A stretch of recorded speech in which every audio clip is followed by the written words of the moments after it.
Olá, como está você? Espero que esteja tudo bem desse lado daí, porque do lado de cá tá tudo massa. Eu sou o professor Daniel Pinheiro, nós estamos aqui no FreireCast, hoje recebendo duas pessoas muito especiais aqui da nossa região, de Teixeira de Freitas, onde está o Campus Paulo Freire, de onde nós estamos gravando. Hoje nós estamos recebendo a Geile Viviane, da Polímata Soluções Agrícolas, e ao seu lado também o Lucas Cunha, também da Polímata, mas da Boss Assessoria.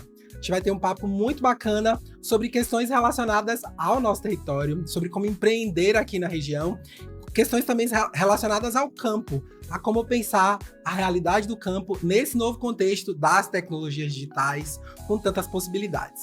Mas antes de tudo, para a gente começar bem, eu queria que vocês conhecessem um pouco mais, com mais detalhes, quem são os nossos convidados de hoje. Então eu vou começar com a Geile, pedir para a Geile se apresentar, contar para a gente um pouquinho da sua trajetória e o que é que te mobiliza na área que você atua. Prazer estar aqui com vocês, né, falando aqui um pouco sobre todo esse caminho que a gente vem percorrendo até o momento. E sou itabunense, Uhum. cacauicultora, né, da quarta geração, e vim de Itabuna para Teixeira de Freitas, para o extremo sul, há 15 anos, e a gente se estabeleceu aqui nesse território e estamos Uhum. trabalhando com agricultura sustentável, né, Que trabalhando bacana. com agrofloresta, restauração de nativos. A gente brinca que nós estamos fazendo o jardim das fazendas, né, cuidando dessas propriedades para que elas tenham água, para que a gente possa estar tendo um ambiente equilibrado e também cuidando das espécies. Tem muitas espécies ameaçadas de extinção e a gente está buscando eh, produzir mudas dessas espécies, distribuir para os Uhum. agricultores, para que a gente tire, né, pelo menos uma boa parte dessas espécies da lista de espécies ameaçadas. E me conte, Geli, é só desejo, interesse? Você tem uma formação nessa área? Você se dedicou a estudar esse movimento? Ou é só porque você gosta muito disso? Conte pra gente. Além de ser apaixonada por isso, eu fiz Tá nos seus agronomia. olhos. Eu fiz agronomia na UESC e depois fiz pós-graduação em gestão ambiental e fiz um mestrado em conservação da biodiversidade. Tá, a gente tá falando com alguém que entende do assunto. Isso é muito bom, acho que faz muita diferença, né? Acho que o conhecimento, todas as formas de conhecimento são muito bem-vindas. Acho que vocês trabalham com os agricultores, enfim, com as pessoas que estão no campo, com fazendeiros também. Imagino que tem gente de diversas formações, né? Mas conhecer daquilo, acho que traz um outro, conhecer tecnicamente também, traz um outro olhar, né, para aquilo que está sendo produzido, para os desafios que estão colocados também. Com certeza, nós temos hoje um Brasil despontando, né, o Brasil é um país continental, dimensões continentais, e nós temos um potencial de produção agrícola muito grande. E nós precisamos hoje profissionalizar o campo. O Perfeito. campo hoje tem muita tecnologia, precisa de muita tecnologia e de produtividade de forma adequada, sustentável, atendendo às exigências do mercado global, para que ele consiga comercializar de uma forma mais, vamos dizer assim, mais rentável, mais adequada para o produtor. Então, tudo isso gera desafios e tecnologias são necessárias para a gente conseguir avançar com isso. Perfeito. Lucas também está envolvido nesse desafio aí, né, Lucas? De fazer a Polímata ainda mais conhecida. Conte um pouquinho para nós quem é o Lucas, sua trajetória e também sua vinculação com a Então, é Polímata. um prazer estar aqui com você, é um prazer estar falando para toda a comunidade aí da faculdade, é um prazer estar aqui. Uhum. Confesso que eu sou um pouco covarde, viu? Eu falar minha trajetória depois de Jaylee, É. digamos que eu tenho um pouco menos de repertório que Jaylee, né? Um pouco menos de vivências, mas eu trabalho com mídia social, trabalho com marketing digital já tem algum tempo, há 7 anos, estava fazendo cálculo aqui com o Daniel que eu nem estava lembrando não. Há alguns meses atrás veio uma oportunidade de ele e eu Uhum. compartilhamos das mesmas loucuras, Uhum. e aí eu entrei nessa missão de Geile, que é trabalhar o marketing no meio do campo, né? Trabalhar o marketing para todo esse teor que ela traz para a gente, e isso ser divulgado de uma forma mais ampla, né? Perfeito. A gente estava conversando sobre o marketing e as informações chegarem no agricultor de forma mais canalizada, e agora a gente está buscando todas as formas Uhum. para isso. Acho que é fundamental, né? A gente conversava sobre como é importante a gente reconhecer como o campo está mudando também, né? Então, eu acho que a UFSB, e eu queria comentar isso com vocês, para a gente é um privilégio receber vocês, não cheguei a dizer isso objetivamente aqui para as câmeras, mas a gente fica muito feliz porque a universidade vem para esse território justamente com esse propósito, né? Dialogar com quem está aqui, dialogar com as pessoas que vivem e constroem sua vida nesse território, e a partir daí a gente também tem uma perspectiva, a gente tem tentado trabalhar com uma perspectiva que não é de impor soluções, mas de justamente construir essas soluções, inclusive a partir do que está posto. E isso tem essa via de compreender as tecnologias que já estão sendo produzidas pelas próprias pessoas, resolvendo os problemas delas em relação, seja às suas lavouras ou a questões do campo, mas também no âmbito da cidade. Mas aí a conversa com vocês é boa nesse sentido, né? Porque o apoio externo e um apoio também qualificado, ele não é secundário, ele é tão importante quanto aquilo que já se faz naquela realidade. Eu acho que o trabalho que vocês desenvolvem pode ser um trabalho que potencialize isso, né? Queria lhe perguntar para vocês justamente nesse lugar, né? Como tem sido isso? Lidar com os saberes e fazeres que as pessoas já têm no campo e esses outros conhecimentos, digamos, mais acadêmicos, mais institucionais, mais técnicos, que podem, às vezes, são colocados de forma imposta para eles, mas vocês têm ido nessa linha ou se vocês têm tentado conseguir conciliar? Como que tem sido isso? Daniel, é super importante isso que você traz, porque assim, a gente precisa levar o que a academia tem gerado de conhecimento, né, a Embrapa tem gerado de Uhum, conhecimento para o homem do campo. sem E dúvida. como é que a gente traduz isso? Como é que a gente leva para a linguagem dele? Como que a gente mostra para ele que aquilo vai melhorar a forma Uhum, dele trabalhar, melhorar a produtividade dele, melhorar todo o trabalho? Então, nós temos trabalhado com unidades demonstrativas, nós temos experimentado em conjunto com o produtor áreas pequenas. Deixa ele trabalhando na área dele sim. do jeito que ele sabe. Tem que Vamos mudar fazer tudo uma de areazinha vez. pequena. Vamos Uhum. testar uma tecnologia diferente aqui. Quando ele vê aquele O resultado, resultado o restante Exato.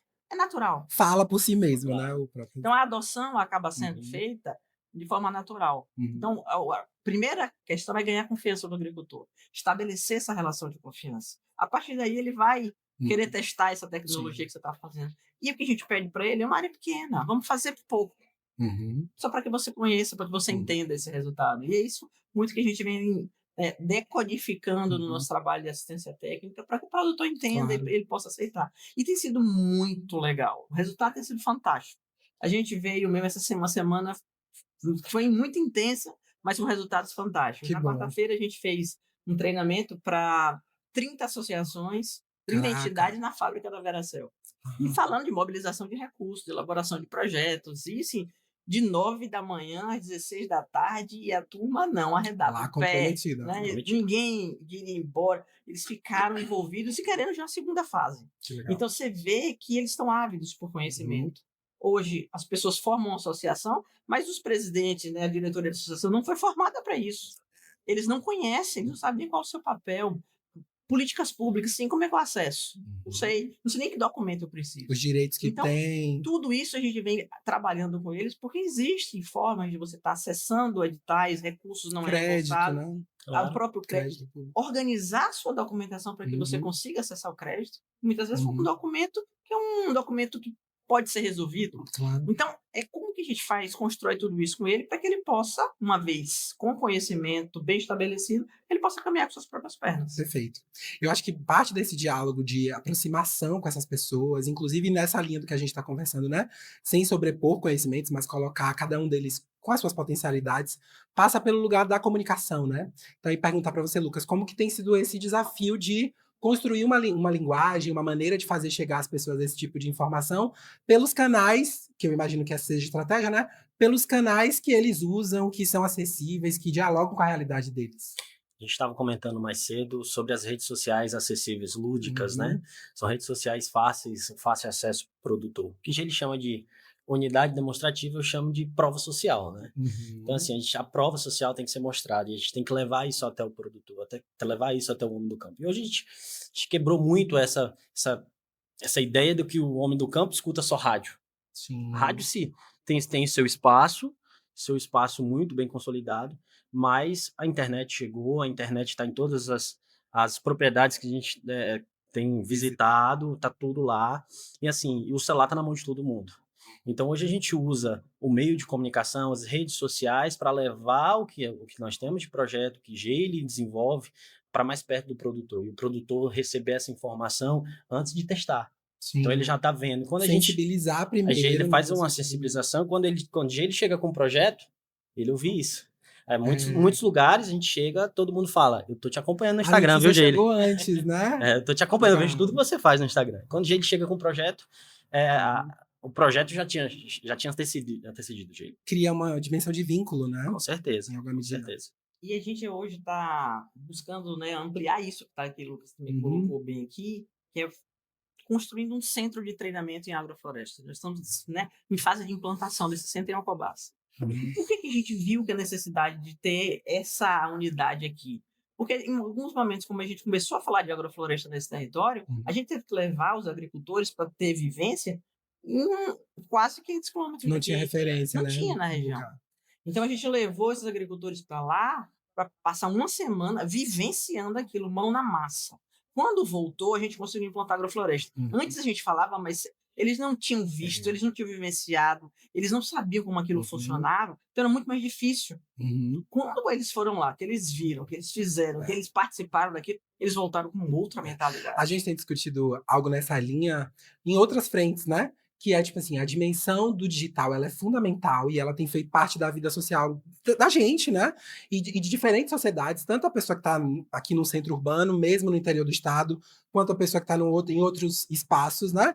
Então, é muito comum que isso exista. Mas a gente precisa ter esse cuidado de tentar construir de maneira que não sobreponha, né? Que a gente construa a aproximação entre os sujeitos. Então, tentar pensar que lá a pessoa do campo, ela precisa não só experimentar o digital por meio da tela, ela precisa de concretude. Então, levar ela num lugar, ainda mais alguém que tem uma vivência que é, de fato, física, né? Em alguma medida. Então, eu acho que o digital cumpre um papel, mas ele não se sobrepõe ao papel que a experiência física do sujeito, tendo contato com a terra, tendo contato com o processo em si, com os resultados. Acho que o exemplo que você traz dá conta disso, né? Ele precisa disso também, tem que conciliar. Então, eu acho que fico pensando que é um aprendizado não somente para a área que vocês estão trabalhando, mas acho que reforça outras dimensões de vivência. Aí eu venho da educação especificamente. E na escola é isso. Eu vou trabalhar com tecnologia digital e eu falo assim: não é só o menino na frente do computador. Tem que explorar também as tecnologias analógicas de maneira que ele seja capaz de fazer tanto um quanto o outro, né? Eu acho que a pessoa do campo, e aí eu queria perguntar como tem sido também a presença das mulheres, né? A gente falou muito do homem do campo, mas fico me perguntando se a presença feminina lá também está marcada e como que eles lidam com essas questões, né? Vocês sentem que tem muita dificuldade com o dispositivo tecnológico mesmo? É fácil?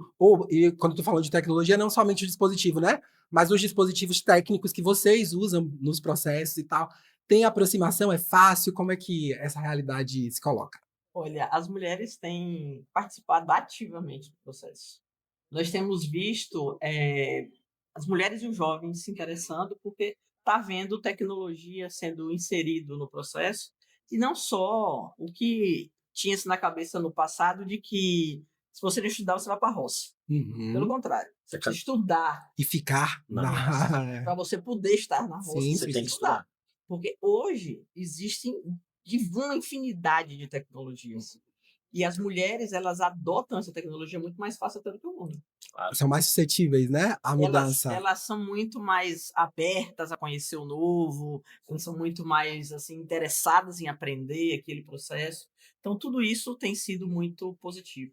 E as mulheres estão liderando, né, principalmente na cadeia da restauração florestal, que a gente está muito envolvido nesse momento, elas lideram o processo. Desde o beneficiamento da semente, aos viveiros, normalmente a grande maioria, né, das pessoas envolvidas no viveiro são mulheres.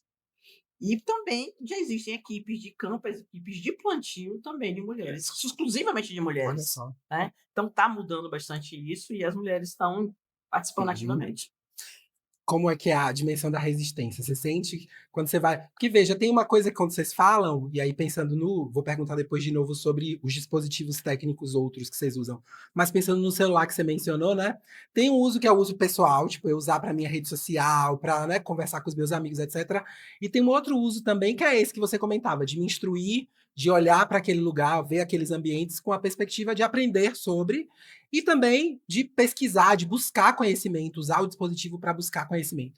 Você sente que as pessoas têm algum tipo de dificuldade, essas pessoas com quem vocês têm dialogado, os agricultores e agricultoras, no sentido de mudar um pouco essa chave? Tipo assim, o meu celular é entretenimento, mas agora eu percebo que ele também pode ser uma porta de acesso a conhecimentos que eu não necessariamente preciso ir a outro lugar, sentar né, numa escola tradicional ou algo assim. Você sente que tem algum nível de dificuldade? Não, eu não gosto muito de fazer essa separação. Uhum. Porque é uma rede social. Então, eu não consigo fazer essa separação do que é entretenimento e do que é o aprendizado para o produtor.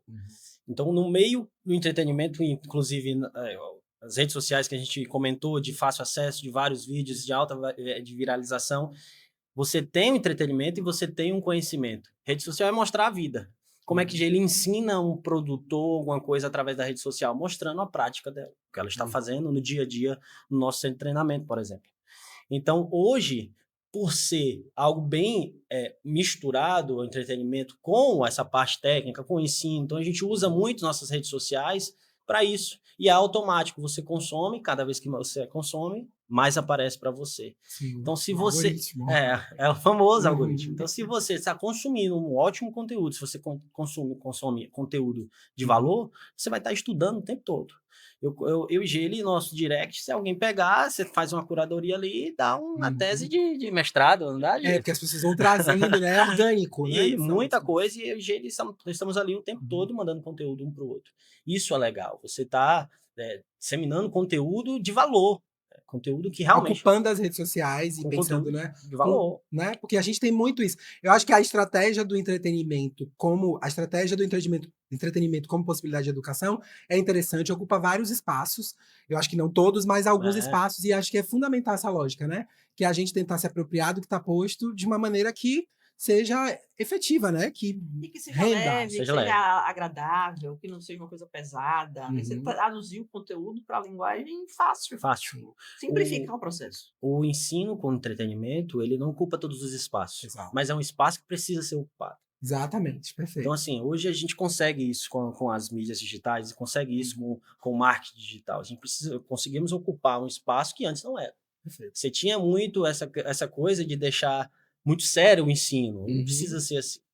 A vida pode ser leve com o ensino também. Né? Olha, vendendo peixe, né? Da gente da educação. Muito obrigado, Lucas. A gente agradece. Mas nesse universo ainda da gente pensando nas tecnologias, das mídias, a gente teve como pauta aí nacional, basicamente, né? A gente teve o mês de novembro foi um mês muito marcado por essas questões na mídia, sobretudo, né? E a gente está, então, terminando o que ficou conhecido como a COP30, a COP lá na região norte do Brasil, trazendo gente do mundo inteiro para discutir os temas ambientais, mudanças climáticas, etc. E a gente agora também está fazendo a gravação desse episódio no final de novembro, quando a gente tem aí, na realidade brasileira, algumas outras questões que quase fazem a mesa virar no cenário nacional. E queria lhe perguntar, né, Geli, como que você tá atuando na área, tá assim, vendo, inclusive, imagino, né, efeitos das mudanças climáticas junto aos próprios produtores, como você avalia essa realidade que a gente vivenciou e esse momento que a gente está agora, com a perspectiva de futuro, enfim. Então, a gente vê que é um momento importante de estar se discutindo esse tema. A mudança climática, ela está aí, está posta. A gente está vendo culturas migrando de lugares para conseguirem continuar produzindo, porque a temperatura está muito quente, né? Você tem aí dificuldade com chuvas, né? Deficiência hídrica. Então, são processos que estão mexendo com a agricultura no mundo inteiro. Uma pausa. Os agricultores, especialmente os que você tem conversado, eles reconhecem a dimensão da mudança climática? Ou ainda é uma questão tabu? Reconhece, e eles estão vendo que também o regime hídrico ele mudou absurdamente. Isso fica evidente, né? O cara você tinha o calendário que você sabia qual data chovia de trovoada. Hoje você não tem mais isso. Tá posto, né? Isso não tem a pessoa que tá com esse pé lá, né, trabalhando nisso no cotidiano, eu acho até que é mais difícil de negar do que a gente que tá dentro do prédio, assim. Acho que ninguém precisava negar mais hoje, porque a gente em qualquer lugar sofre os efeitos da mudança. Mas acho que pro produtor fica evidente. Ele sabe primeiro que a gente, né? Daniel, há 40 anos atrás, não se tinha ar-condicionado em todos os lugares. Não se tinha irrigação nas lavouras. Exato. Hoje em dia, ou você tem ar-condicionado nas cidades, ou você tem irrigação nas lavouras, porque senão você não produz. Você não sobrevive. Sem irrigação não vai. Não é uma questão local, né? Não. Então a gente está hoje migrando para um processo que vai além. Irrigação já foi. é necessário. Ponto. Obrigatório. Uhum. Nós precisamos fazer mais do que isso. Nós precisamos trabalhar com agrofloresta. Nós precisamos trabalhar com agricultura regenerativa. Perfeito. Sustentabilidade, você não faz mais do que sua obrigação. Você precisa Uhum. regenerar o que está aí hoje. Em Que é ter- muito além do só Total, sustentável. Uhum. Nós temos hoje um empobrecimento de solos, e aí eu vou trazer para a nossa região. Uhum. Nós fizemos análise de solo nos 13 municípios aqui do Extremo Sul. Nosso território de identidade. Né? O nosso território tem um teor de fósforo dos mais baixos do país. Uhum. É extremamente pobre em fósforo. Uhum. Mas será que não tem fósforo?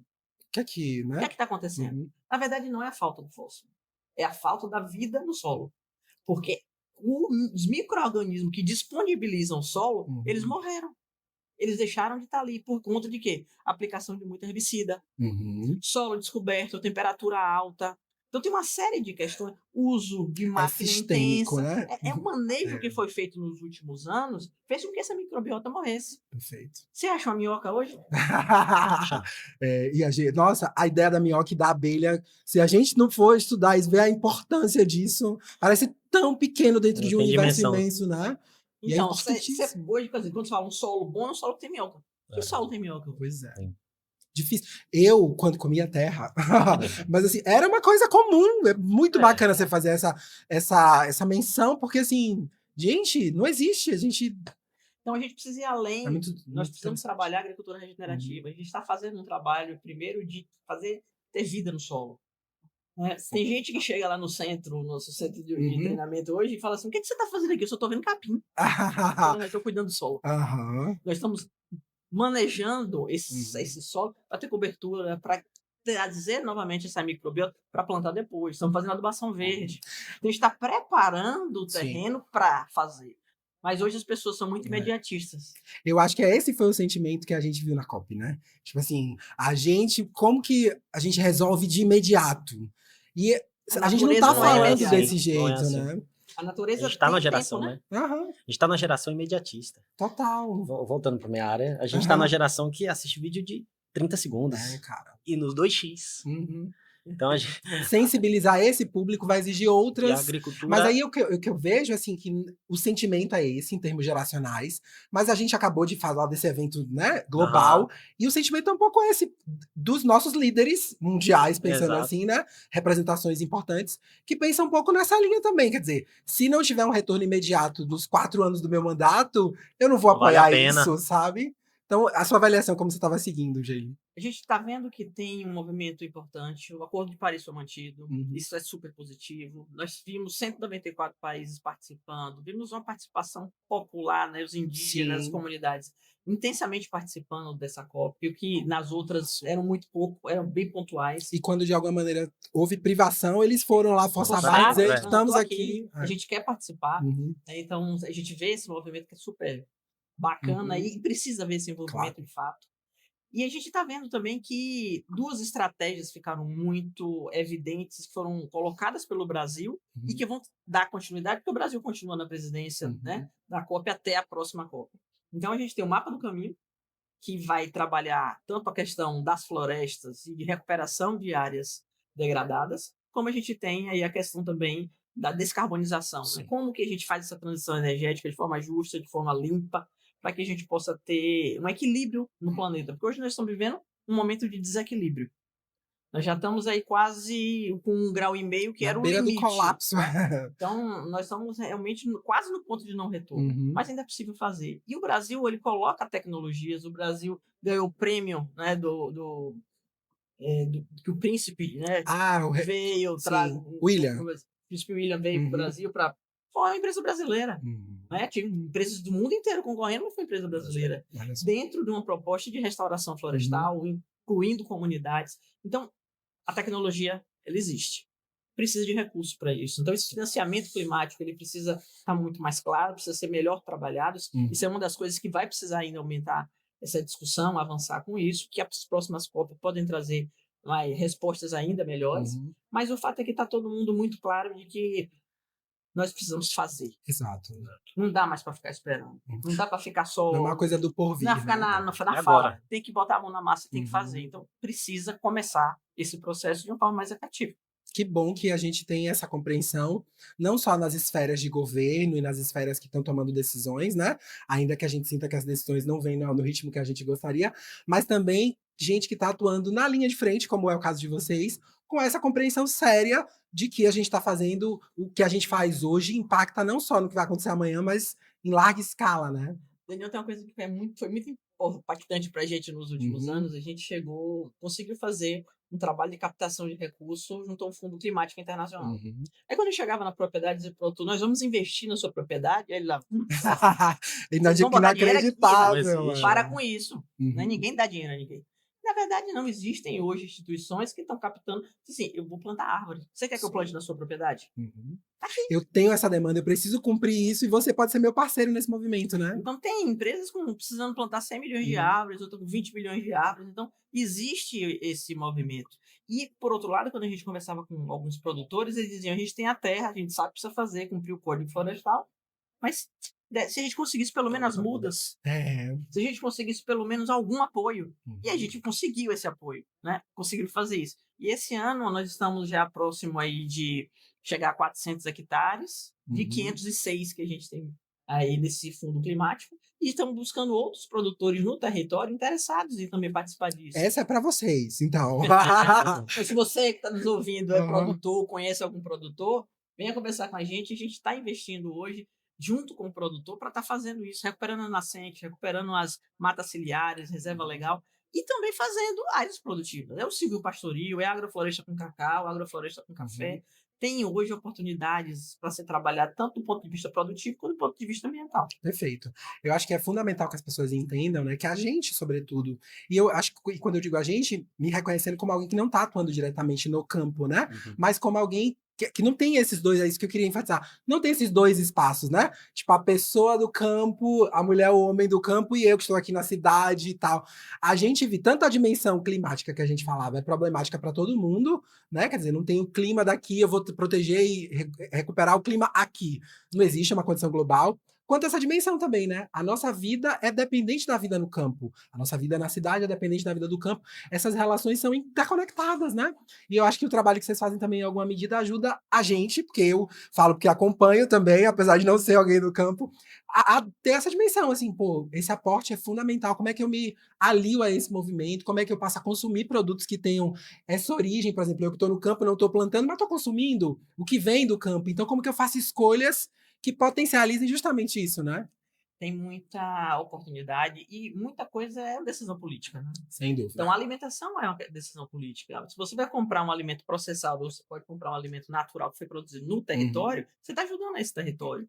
Você está fomentando esses produtores que estão mais ligados a uma produção mais orgânica, mais agroecológica, a continuarem a sua atividade. Do que você está priorizando produtos que estão vindo de um agronegócio que usa muito o veneno e também utilizando aí também o processamento muito intenso. E é uma opção que é individual, é subjetiva, cada sujeito pode fazer isso, mas também é política no âmbito mais geral, como você comentou, que é os governos, os coletivos podem fazer essas opções, né? A gente tem na realidade brasileira pensada para que parte da merenda escolar, por exemplo, venha de origem de produtores locais, enfim, reconhecer isso. Familiar. A gente pode ampliar essa dimensão, né, da presença da agricultura familiar, das agroflorestas.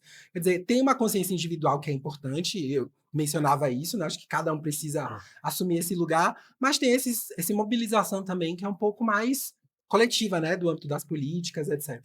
Então, acho que é fundamental. Eu queria aproveitar e perguntar se vocês têm essa interlocução com câmaras de vereadores, com prefeituras, se vocês têm esse diálogo, que eu acho que pode ser interessante também da gente saber. Com certeza, a gente tem trabalhado nos municípios, principalmente com a Secretaria de Agricultura, temos interagido com alguns municípios na merenda escolar.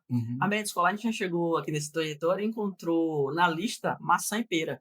Só que no nosso território não produz ainda maçã e pera. Ou seja, obrigatoriamente teria que vir de fora. Então, como que a gente conversa com as nutricionistas para que elas mudem um pouco esse cardápio para o que tem na nossa território? Olha como é uma escolha simples que a gente está falando, né? Quer dizer, eu vou no mercado, tem maçã e pera. Então, claro que eu posso botar na lista que eu sei do valor nutricional, etc. Mas a nutricionista que está lá assinando o documento, ela está responsável, no final das contas, por toda uma cadeia, contribuindo ou não, para toda uma cadeia, né? E aí, muito assim, a gente tem que prestar atenção nos detalhes. E tem uma outra questão aí. Quando a gente conseguiu passar por essa fase Uhum. do nutricionista, vieram as merendeiras. Elas Quem estavam prepara? acostumadas a pegar aquele. Era de saquinho. Então Sim, ela sim, chegava ali, sim. misturava aquele O suquinho. suquinho Tang e Manda tal, ali embora. fazia um É. biscoito de polvilho e o menino recebia o seu Uhum. lanche. Como é que você muda isso para comer um aipim? Para Parece fazer muito. uma coisa diferente em que ela precisa de uma cozinha. E aí as cozinhas industriais dessas escolas não estavam preparadas para isso também. Toda a Então cadeia. existe um processo a ser Uhum. trabalhado. E é um degrau de cada vez. Então, Uhum. muitos agricultores também num processo imediatista, não vou mexer com isso que é muito complicado, as pessoas não querem. É um processo. É, Então, e precisa convencer todos que na estão nesse cadeia. processo, nessa cadeia, para que esse processo possa funcionar. E a gente viu municípios muito efetivos e municípios que a lei fala de 30% da agricultura familiar, Uhum. mas tem municípios que chegaram a 100%. Olha só. Então você Que pega. dá, né? Vou dar um exemplo que a gente estava analisando esses números essa semana. O município de Eunápolis abriu uma chamada pública de 1.300.000. Olha só. Então é 1.300.000 que pode ficar no município para a Faz agricultura toda a familiar daquele diferença, né? território. Uhum. Faz uma diferença enorme. E aí, de novo, a dimensão da comunicação, né?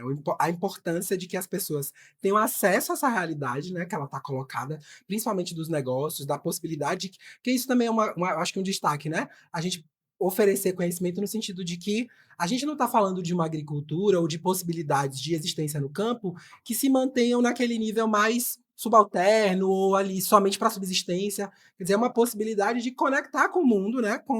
E de acessar, como você colocou, fontes e de crédito, etc. E acho que a comunicação vai nesse lugar, de oferecer às pessoas start, né? Para sacar que isso existe. Com certeza. Eu converso muito com ele, além do marketing digital, agora eu sou estudante de agronomia também. Ah, Então, olha então só! assim, Boa eu tenho novidade. uma professora particular, né? O tempo todo ali comigo, e no meio, o que eu falo muito pra Geile quando ela me conta algumas coisas é que tá tudo muito óbvio, né? Então a agricultura regenerativa é muito óbvia. Essa questão da agricultura familiar e a alimentação orgânica, a alimentação com a produção da Uhum. agricultura familiar é muito óbvia. Isso precisa ser dito. O óbvio precisa ser Precisa. dito. Então, Especialmente porque tem gente que, para algumas pessoas, nem é tão nem é óbvio, tão né? óbvio. A gente falando de agricultura regenerativa, só a gente olhar para as matas e ver que o solo lá é mais produtivo. Por quê? Não pode ser por acaso. É óbvio. Uhum. Copia o sistema de lá e traz para cá. Exato. Copia o que a natureza está fazendo. Uhum. Mas o óbvio precisa ser dito. E a gente precisa divulgar isso. A gente tem um trabalho aí já quase um ano com a Polímata, nas redes sociais da Polímata, em que a gente... e Geile tem muito esse olhar de comunicação, esse olhar de informação. Geile é uma professora nata, então assim, ela tem essa preocupação e a gente está sempre levando a informação, não só para o produtor que consome o conteúdo, mas para uma pessoa que não tem nada a ver com o meio, como você trouxe, que você é um homem da cidade e do meio urbano, mas que você se interessa e você está se informando de uma coisa que não está a seus olhos, né? Não está no seu cotidiano. Então a gente se preocupa em levar isso, todas essas questões precisam ser ditas. E, repito, o óbvio precisa ser dito e a gente se preocupa em divulgar isso. Fundamental. A gente está terminando o nosso podcast, mas acho que a conversa foi muito produtiva. Eu fico muito feliz de ter vocês aqui com a gente. Eu acho que a missão da Polímata, a maneira como vocês, tanto na assessoria de comunicação a partir da Boys, na Polímata, a gente dialoga muito em termos de propósito, né, com essa vinculação com o território, de fazer as pessoas perceberem como a qualidade de vida delas pode se potencializar, como elas podem permanecer. Eu adorei quando vocês mencionaram isso, né? Quer dizer, a gente está formando aqui profissionais no âmbito da universidade e muitas vezes parece que a gente está querendo exportar, quer dizer, formar aqui para o sujeito pegar um ônibus, um avião e ir embora para trabalhar em outro lugar. E não é sobre isso. A FSB está aqui tanto no território presente quanto a empresa de vocês, pelo que eu percebo, no sentido de potencializar tanto, claro, as capacidades do sujeito, de maneira que se ele quiser permanecer aqui, empreender aqui, construir sua vida aqui, como sua família anteriormente fez, ele pode fazer isso, ele ou ela, né? Então, acho que faz muita diferença. Fico feliz de ter recebido vocês.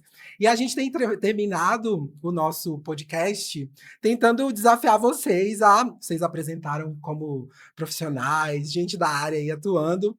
Mas queria perguntar para vocês algo mais leve. Vocês podem responder como ficarem à vontade. Como que se vocês tivessem a chance, gente, se você tivesse a chance de encontrar alguém para fazer um pitch de negócio, quem sabe, assim, para dar uma real em 5 minutos, quem seria essa pessoa e por que que você escolheu ela, essa pessoa? Eu gostaria de falar com o Bruno Mariani. Bruno Mariani. ele criou uma empresa para Uhum. trabalhar com silvicultura de nativas. Olha só.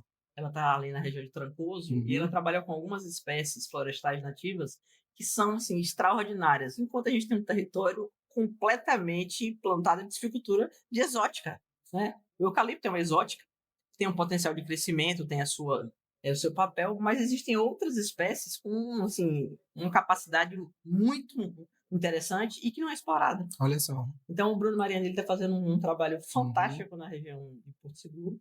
E é uma pessoa com que se agregaria muito a gente poder ter esse bate-papo. Seria Bruno Mariani, a gente vai marcar você. Pode saber, pra gente viabilizar esse papo. E pode ser em Trancoso. É Trancoso, né? Trancoso. Então, maravilhoso. Melhor ainda ter esse papo em Trancoso. Vamos fazer. E você, Lucas? Olha, eu vou sair um pouco Tá. do que eu acompanho o Fredcast e do que todo mundo responde, não é dizendo que está errado, tá? Mas eu não idealizo muito uma pessoa porque eu valorizo muito isso aqui. Bacana. Então eu valorizo estar com Geile, que é uma pessoa que me ensina muito, e eu tenho ela como uma grande professora, e aí é isso que importa para mim, sabe? Um cara como você, a gente sentar para conversar, a gente tá com pessoas comuns, como os produtores rurais, isso é de uma forma assim maravilhosa, da forma que agrega na vida da gente. A gente às vezes idealiza muito uma pessoa perfeita que a gente queria sentar, sendo que a gente está aprendendo no dia a dia com as pessoas. Olha, filosofou. Acho que no final entregou tudo. Começou com essa de não vou, né? Não prometeu nada, entregou tudo. Então, fico bem feliz. Queria muito agradecer vocês. Queria saber se vocês querem deixar uma mensagem para as pessoas que estão acompanhando, os nossos Fredcasters. Queria ouvir vocês nessas palavras finais. Eu queria deixar uma mensagem de que, sim, você que é produtor rural, você que é filho de produtor, teve alguma experiência rural, entenda que você não está indo simplesmente para um lugar. É a natureza, sim, mas é uma empresa. Toda propriedade rural é uma empresa. E ela precisa ser tratada como empresa. Precisa profissionalizar esse processo. E hoje tem muito mais espaço, muito mais oportunidades no campo do que na cidade. Fica aí, ó, a dica, Lucas. Quando a gente cuida do campo, cuida da natureza, cuida dessas questões climáticas, a gente está cuidando de pessoas, né? Então, essa é uma preocupação que eu tenho, que Geile tem. E eu amo lidar com pessoas, tratar com pessoas. E o campo me dá uma dimensão, assim, diferente. Então, para os produtores, que vocês possam ter essa consciência que cuidar da natureza é cuidar de pessoas. Perfeito. Muito obrigado, gente. Espero que você continue acompanhando a gente no Fredcast. Nós sempre temos novos episódios e é sempre um privilégio poder conversar com você. Até a próxima. Tchau, tchau.